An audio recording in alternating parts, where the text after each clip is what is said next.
Hey, Troy, Yes. did you know I went to the Super Bowl?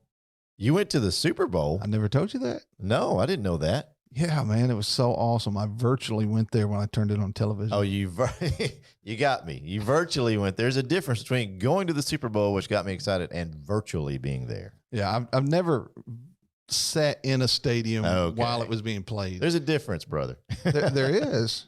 Okay, well, that kind of has to do with today's question, Okay. because the question as it reads is it okay for our family to watch Sunday services on TV and participate from home?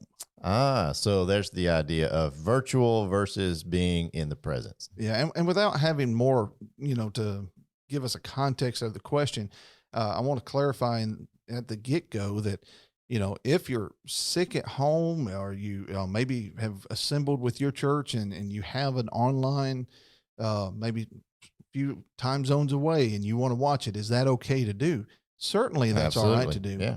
But I really think this question is coming from the angle of, is it okay for our family to watch Sunday services on TV Instead of going and assembling. Exactly, because Okay. that's what we seem to be hearing a lot. Yes. And this is a holdover from COVID. I mean, people had to stay home in some cases. And so, there are still people who are still watching from home instead of returning to services. Exactly. And the simple answer is, if you're able to assemble, and I always remind people, the Lord knows if you can or not. That's right. But if you're able to assemble with the church, the assembly is something that is requiring you to come together in person Mhm. to accomplish the task at hand. And, in Hebrews 10, verse 25, it talks about not forsaking the assembling of ourselves together as the manner of some is.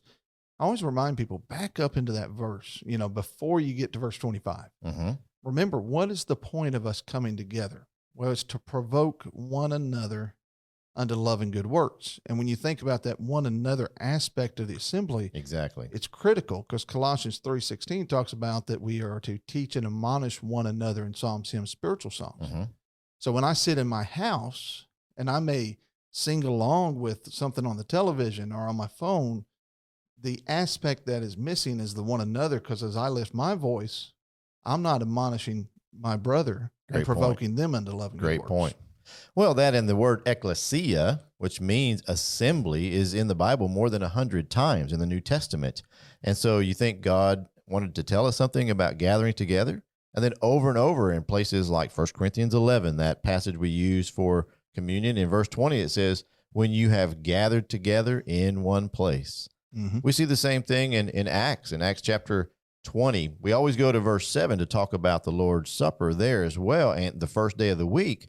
But in verse 8, it says there were many lamps in the upper room where they were gathered together.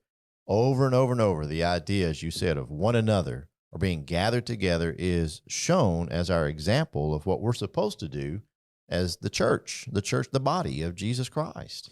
And so watching it on television, the internet, if that's all you can do because of sickness, immobility, you cannot get out for some reason, we're not saying you're wrong for that, but it is not a substitute that is acceptable to God for his church assembling, coming together, fulfilling the acts of worship. Amen.